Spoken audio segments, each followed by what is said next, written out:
Ahoj, tak já vás všechny vítám vás ze záznamu, ať se díváte na mě na Instagramu nebo na YouTube, vítám vás u mého programu s hashtagem Čaj o čtvrté s Peťulou, což znamená, že si uvaříte čaj nebo kávu, dáte si nožky nahoru a necháte se inspirovat.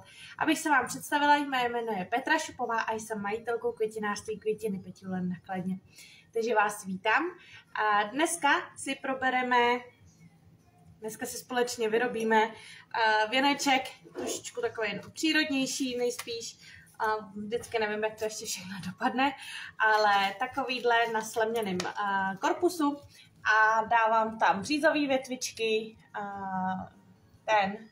slámu, ježíš, a teď se nemůžu vzpomenout, líko a buksus. Jenom takový jednoduchý, ještě nevím, jak to přesně bude vypadat. Zatím si myslím, že to vypadá hezky. Takže já už jsem začala a společně si to dokončíme. Je prostě dost lidí, takže přemýšlím, jak tady ty živáky přesunout asi na jiný čas, jiný den. Přemýšlím nad tím, protože se začínají blížit dušičky, Vánoce a kolem ty čtvrtý prostě lidi budou chodit, končí práci, takže ještě popřemýšlím, ale určitě vám čas dám vědět a určitě o tyto živáky nepřijdete vůbec. Jenom to udělám tak, aby to nebylo tak častý a určitě mě nezapomeňte sledovat na Instagramu, kde se o tom určitě budu více bavit. Určitě dám do storíčka nějakou anketu, ať na Instagramu nebo na Facebooku, takže určitě mě nezapomeňte sledovat, ať vám něco neuteče, tam se dovíte veškeré novinky a jinak potom všechny ty živý vysílání ukládám na můj YouTubeový kanál. Všude mě najdete jako Květiny Peťule nečekaně a můžete mě najít i na TikToku, kam vlastně zrcadlím celý Instagram. Takže napijeme se čajčku. Já mám ještě horký, já jsem ho před chvílí dovařila, dneska už mám ovocnej. Už tady motám pár věnečků, takže ruce od smůly špinavý. Takže půjdeme na to, napijem se a jdeme na to.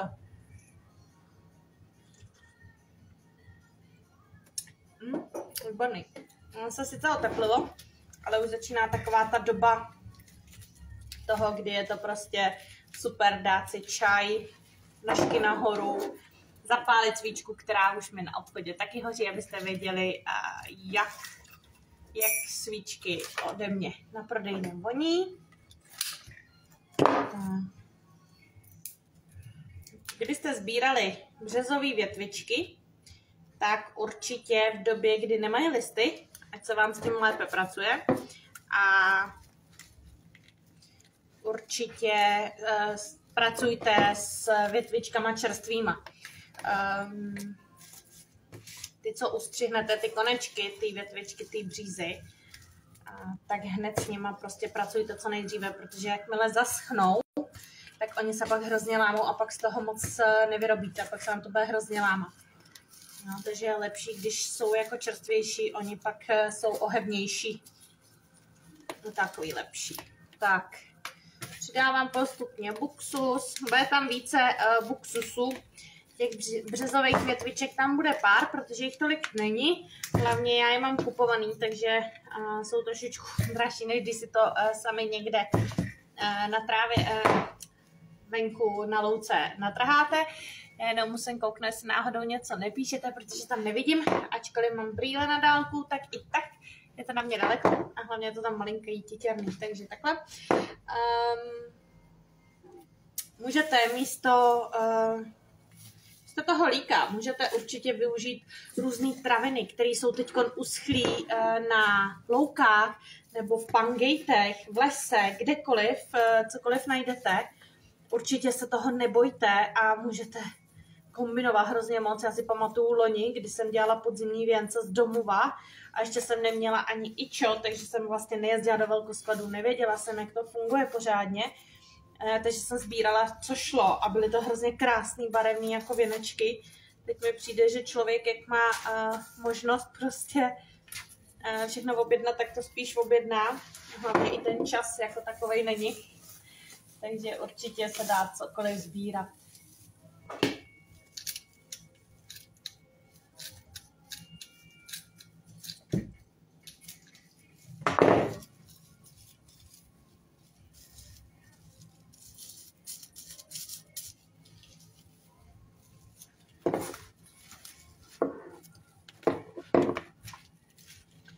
Teď se toho nemusíte bát. Je to všechno jenom na vaší fantazii, co kde pozbíráte. Jestli si tam dáte tujku, buksus, nějaký jehličí, jestli potkáte. Vážně záleží fakt jako na vás, co si tam dáte, protože ta příroda je krásná a dává nám strašně moc možností, takže nebojíme se je využít. Já už bohužel na to nemám čas někde se procházet a sbírat venku materiál, takže já to všechno objednávám. Tak. Dneska jsem dělala konečně i věnečky. Ježiši Kriste, já zase dneska se vyjadřuju. Dušičkový věnečky, takže určitě představím brzy dušičky, až vše připravím. Chystám se ještě dělat vypichované kytice do držáků, kytice na položení jenom. Věnce ještě větší jsem objednala, mám 30kovej, teď objednala jsem ještě větší, aby byla možnost. Jo, ty tvrdší větvičky se prostě lámou, jo, než to ty menší, že jo, logicky, tak ty prostě jsou ohebnější, takže se to nebojte. Buď si to můžete lámat na malý kousky, nebo to můžete lámat, no jasně, nebo to můžete pohybat, jak vám ručky půjdou. Tak, hlavně dejte jenom pozor, když to vážete, abyste na kraji toho kratšího věnce vlastně uvnitř měli kratší ty větvičky trošku, aby to dělalo ten kruh, a samozřejmě na tom vnějším, na tom delším, zase o něco jako delší ty větvičky.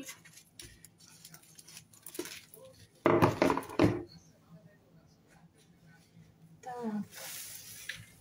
Tu trávu normálně jenom takhle, když to máte, jenom prostě zohněte, jak se vám zlíbí. Jo, vůbec se určitě to nemusí být zarovnaný. Ba naopak, když to bude takový jako nepravidelný, tak to to mám tuhý ruce. Určitě to bude takový. Dobrý den.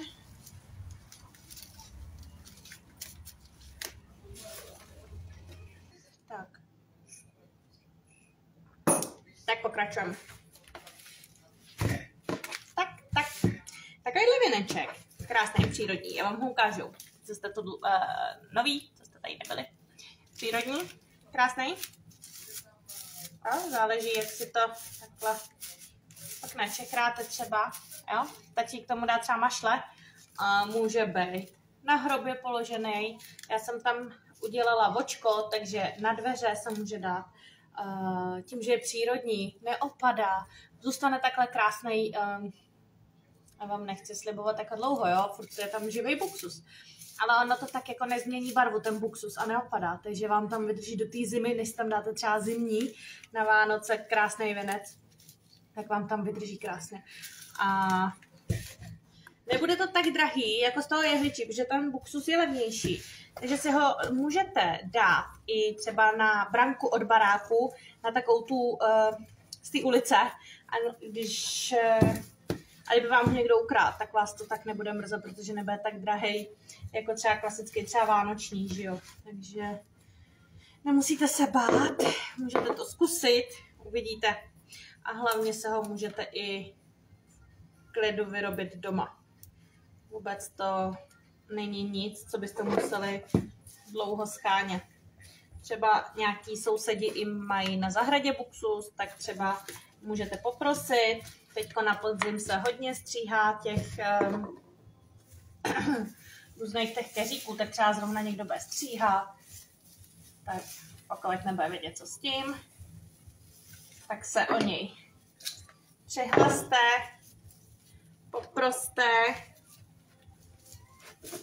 A můžete mít krásný věneček na dveře. Nebo na hrob, nebo na položení, záleží. Schválně, když si ho pak vyrobíte, nebo máte třeba už podobný doma, nebo tak určitě mi můžete i poslat fotku, nebo se tady podělit s náma přímo do chatu, kde třeba takový věneček máte vy, nebo kam by vám se líbil, určitě nás můžete inspirovat.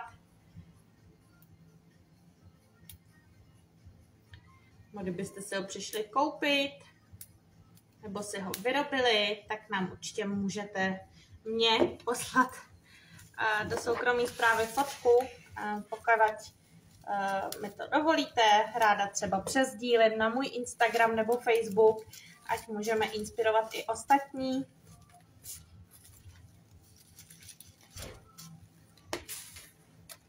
Tak, jenom dávejte pak pozor, ať nejsou vidět ty drátky, jak to motáte nad tím. Ať to vypadá, jak když ten věnec takhle sám narost a ne, že je nějak dělaný. Tak, já tady namotám to, co tady mám nastříhaný, ten buxus. A víc vás nebudu zdržovat.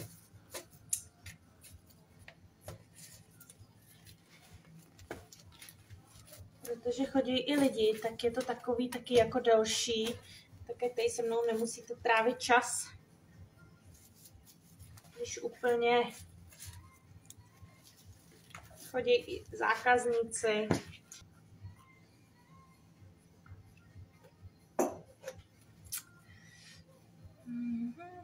Koukám, jestli něco nepíšete. Dobře. Nevadí.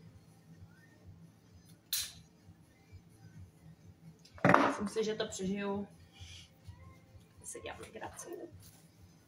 Určitě se mi nebojte napsat, pokud by vás cokoliv zajímalo. Určitě můžete napsat hned třeba živě do komentářů. Určitě, pokud byste se styděli, že se bojíte, že to je hloupá otázka, že to každý ví, jenom ne vy, tak určitě takovýhle strach mít nemusíte. Na záznam pak kouká docela dost lidí a víte, kolik těch lidí může mít úplně stejný dotaz jako vy a budou rádi za to, když se někdo zeptá za ně. Takže vůbec se nebojte, to samý i pokud se díváte ze záznamu a máte jakýkoliv otázky, nebojte se to napsat do těch komentářů pod video, ať na Instagramu nebo na YouTube. Já vám ráda odpovím, pokud budu znát odpověď. A pokud byste se styděli, nebo se báli, nebo cokoliv, tak mi klidně můžete napsat i soukromou zprávu, já vám ráda odpovím. Ať už na Instagramu, nebo Facebooku, nebo na e-mailu, telefonním čísle, WhatsAppu, na prodejně. Nevím, jestli na TikToku nejsem ještě zběhla, nevím, jestli na TikToku jdou taky psát zprávy. Tak určitě i tam. Já vám ukážu zatím výsledek. Zatím je to takhle. Oni tam ty březové větvičky takhle nejsou moc vidět na té kamerce, ale takhle krásný věneček. Tak. Že chodí zákazník. Jo, no, chodí. Žádná otázka není hloupá, hloupý je ten, kdo se nezeptá. Ano, to je hezká věta. Ano, určitě, určitě. No, chodí zákaznice. Ono hlavně, jak je to od 4, tak ona spoustu lidí asi jako už i končí v práci. A hlavně, jak se udělalo hezky, tak chodí na procházky a ona je tady, já nevím, kdo jste jako z místních, nebo kdo znáte kladenský věžáky, které jsou památkou UNESCO, tak ona je tady hezká taková jako, ani ne kolonáda, ona to není úplně kolonáda, ale je tady prostě podél těch věžáků takhle cesta kolem těch cesta kolem všech 6 věžáků a spousta lidí se tady hezky jako prochází, hlavně třeba i maminky s kočárkama, protože ona je v dalším věžáku zase třeba kavárna, je tam vinárna, Vím, že je tam i pekárna, kde mají i jako s cukrárnou, takže fakt se tady projde jako dost lidí a ještě jak se oteplilo, tak choděj a tím, že tady mám i balíkovnu a pepelku, tak chodí pro balíčky a tak, no, takže takhle. Pokud byste měli nápad, kdy jindy dělat třeba ty živáky, tak mi taky určitě nezapomeňte napsat. Budu ráda za vaše poznatky, za vaše pointíky, určitě budu za to ráda. Nebo za vaše třeba zpětné vazby, pokud se vám třeba živáky líbí. Určitě se nebojte mi napsat. Nebo pokud si se mnou něco vyrobíte, ať už to, co vyrábím, nebo cokoliv jiného, tak určitě můžete posílat fotky. A nebo můžete se sdílet na svém Instagramovém a Facebookovém účtu a označit tam Květiny Petule a já s vaším svolením ráda klidně přesdílím. Petí, abych vás dobře zařadila. Společná sledující je Laďka. Ano, Laďka. Já s ní objednávám pokojovky jako Květiny Petule a jí sledu a teďkon mě mentoruje. Teďkon vlastně jsme měli končit, ale poprosila jsem jí ještě o další 2 měsíce, takže jo, Laďka.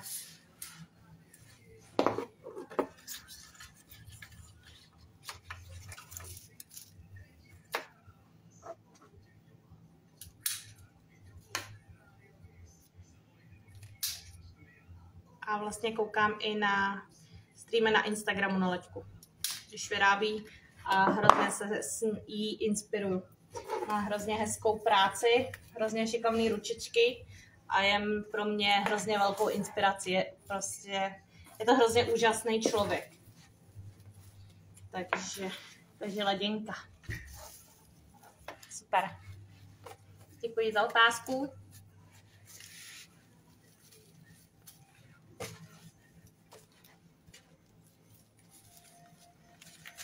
Tak a takhle furt jenom do kolečka si, dá se říct, hrajete můžete si k tomu třeba, já tady mám puštěný teda rádio, ale můžete si k tomu pustit pohádky, rádio a udělat si takovej relaxíček u toho. A ještě si u toho hezky něco vyrobíte, a pak z toho budete mít krásnou radost. No. Já jsem začala právě i fungovat na TikToku, abych tam nabrala sledující a mohla jsem vysílat živáky na TikToku právě, aby jsme mohli streamovat tam, ale potřebuju k tomu, kolik myslím říkala Laďka, myslím, že 1000 sledujících vybrděl, takže ještě to chvilku potrvá, ale věřím, že se tam budeme určitě potkávat. Přesně, úžasná Laďka, je hrozně úžasná.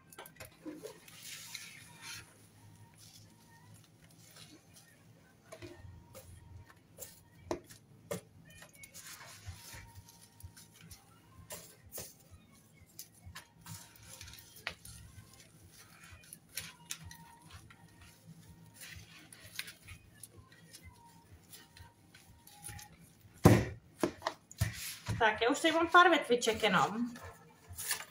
Takže já je s váma dodělám, těch pár větviček. A potom vypneme vysílání. Já jsem tady asi vynechala jedny. To vůbec nevadí.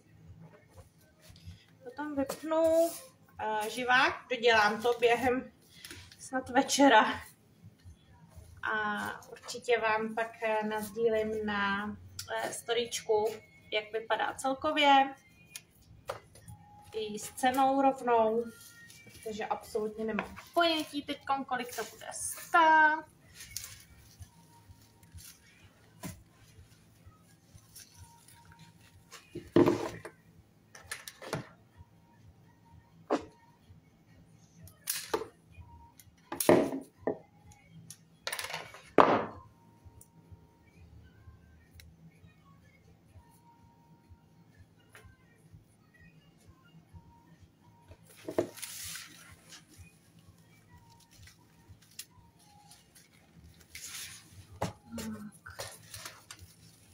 cukliček. Nějakkrát to šlo na řadu. Akorát. Tak a určitě, když děláte věnce takhle vázaný, tak je určitě hodně utahujte, ať s nima pak můžete dělat cokoliv a nic vám z toho nevypadá. Jo? To je taková zkouška, když s tím takhle zatřepete, tak z toho nic nevypadne. To je důkaz toho, že je to dobře zavázaný. Takže za mě takhle. Market je taky všude. Jo, taky Market sleduje, díky Vačce. Velký moc vám za to děkuju. Takže takhle dnešní věneček, takhle Buxus, je tam, ježiš, ta...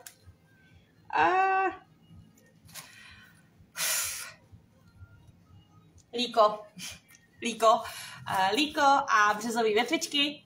A takhle na korpusu je to 30kový korpus, takže až se to namotá, tak zhruba bude mít tak 40, 35 celkově a stačí k tomu třeba, asi bych nedávala ani maše, když to takhle vidím, takže tam stačí to líko. Ale to už určitě na dozdobení každého z nás. Takže dneska jsme si společně ukázali takovýhle krásný přírodní zdobený věneček, vázaný věneček, který se dá určitě udělat ze sbíraných věcí, někde cestou na procházku, můžete zaúkolovat vaše děti třeba a můžete si společně vyrobit takovýhle krásný podzimní věneček, který vám vydrží na dveřích nebo na vratech, jak venku, tak vevnitř do těch Vánoc, než ho vyměníte za vánoční. Takže takhle budu se na vás těšit zase zítra o 4 hodin. Nezapomeňte se kouknout na Instagram a Facebook, kde ukážu výsledek tady toho našeho tvoření. Ukážu vám k tomu i cenou určitě a můžete vaše dotazy a pointy psát buď pod video přímo, nebo do soukromých zpráv na Instagramu, Facebooku, TikToku, YouTube. A budu se na vás těšit zase zítra se štekem čaj o 4 s Peťulou. Nezapomeňte si dát nožky nahoru, čaj nebo kávu do ruky a nechat se inspirovat chvilku mnou. A pak si to můžete sami zkusit vyrobit. Není to nic těžkého, jak vidíte, takže určitě mějte hezký zbytek dne a budu se na vás těšit zase zítra. Tak ahoj!